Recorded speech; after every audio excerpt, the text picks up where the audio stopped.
ഹരിയാനയിൽ കോൺഗ്രസ് ആം ആദ്മി സഖ്യമില്ല. ആദ്യഘട്ട സ്ഥാനാർത്ഥി പട്ടിക പുറത്തിറക്കി ആപ്പ്. 20 പേരുടെ പട്ടികയാണ് പ്രഖ്യാപിച്ചത്. വിവരങ്ങളുമായി ഇപ്പോൾ അതുല്യ ചേരുന്നുണ്ട്. അതുല്യ, ഹരിയാനയിലെ തെരഞ്ഞെടുപ്പിൽ ആം ആദ്മി പാർട്ടി ഒറ്റയ്ക്ക് മത്സരിക്കാനുള്ള ഒരു നീക്കം ഉണ്ടായിരിക്കുന്നു. 20 പേരുടെ പട്ടികയാണ് ഇപ്പോൾ നൽകിയിരിക്കുന്നത്. ആരൊക്കെയാണ് പട്ടികയിലുള്ളവർ? ഹരിയാനയിലെ നിയമസഭാ തിരഞ്ഞെടുപ്പിന് ഇനി മാസങ്ങൾ മാത്രം ശേഷിക്കെ കോൺഗ്രസും ആം ആദ്മി പാർട്ടിയും തമ്മിൽ സഖ്യം രൂപീകരിച്ചുകൊണ്ട് BJPയെ തോൽപ്പിക്കാനുള്ളതിനായി ഒരു സമവായ രൂപീകരണ ചർച്ചകൾ നടന്നിരുന്നു.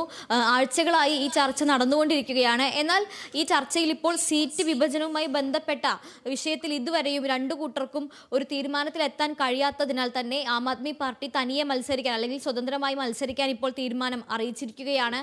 നേരത്തെ തന്നെ സീറ്റ് വിഭജനവുമായി ബന്ധപ്പെട്ട് ഇത്തരത്തിൽ ചർച്ചകൾ പുരോഗമിച്ചുകൊണ്ടിരിക്കുമ്പോൾ തന്നെ ആം ആദ്മി പാർട്ടിക്ക് അനുകൂലമായ രീതിയിൽ സീറ്റ് വിഭജനം നടന്നില്ല എന്നുണ്ടെങ്കിൽ 90 സീറ്റുകളിലും ഹരിയാനയിൽ തിരഞ്ഞെടുപ്പ് നടക്കുന്ന 90 സീറ്റുകളിലും തനിച്ച് മത്സരിക്കാൻ ആം ആദ്മി പാർട്ടി തയ്യാറാണെന്ന് ഹരിയാനയിലെ മേധാവിയായിട്ടുള്ള സുശീൽ ഗുപ്ത അറിയിച്ചിരുന്നു.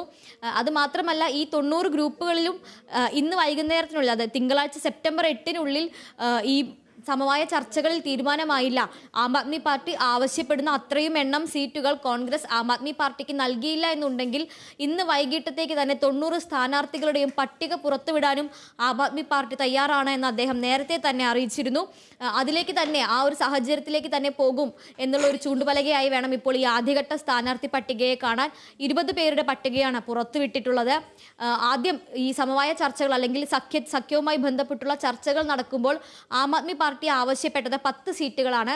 അതിൽ തന്നെ ഏറ്റവും പ്രധാനപ്പെട്ട കല്യാട്ട്, അതുപോലെ തന്നെ ഭിവാനി തുടങ്ങിയ സീറ്റുകളിൽ നിർബന്ധമായും AAPക്ക് തന്നെ നൽകണം എന്നായിരുന്നു അവർ മുന്നോട്ട് വെച്ച ആവശ്യം. എന്നാൽ എന്തു വന്നാലും 7-ൽ കൂടുതൽ സീറ്റുകൾ നൽകാൻ കോൺഗ്രസ് തയ്യാറാവില്ല എന്നായിരുന്നു ആദ്യം പറഞ്ഞിരുന്നത്. അത് പിന്നീട് 5-ലേക്ക് ചുരുങ്ങുകയായിരുന്നു.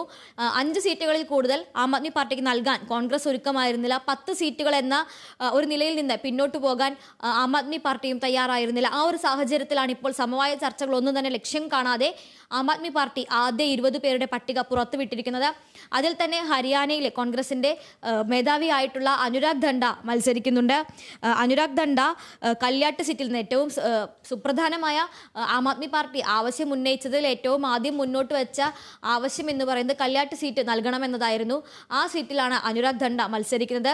അതുപോലെ തന്നെ ഇന്ദു ശർമ്മ ഭിവാനിയിൽ നിന്നും, വികാസ് നെഹ്റ മൊഹാമിൽ നിന്നും മത്സരിക്കും.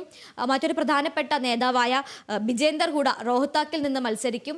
ആദ്യഘട്ടത്തിൽ പുറത്തുവിട്ട 20 പേരുടെ പട്ടികയിൽ പ്രധാനികൾ എന്ന് പറയുന്ന 4 പേരുടെ പേരുകൾ മാത്രമാണ് ഇപ്പോൾ വന്നിട്ടുള്ളത്. ഇനി ഈ 90 സീറ്റുകളിൽ കൂടി ബാക്കിയുള്ള 70 സീറ്റുകളിലേക്ക് കൂടി ആം ആദ്മി മത്സരിക്കും എന്നാണ് അവർ നേരത്തെ അറിയിച്ചിരുന്നത്. എന്നാൽ ആ പട്ടിക പുറത്തു വരുന്നതേയുള്ളൂ. എന്തായാലും ഒക്ടോബർ 5-നാണ് അവിടെ തിരഞ്ഞെടുപ്പ് നടക്കുക. ഒറ്റഘട്ടമായാണ് തിരഞ്ഞെടുപ്പ് നടക്കുന്നത്. ഹരിത.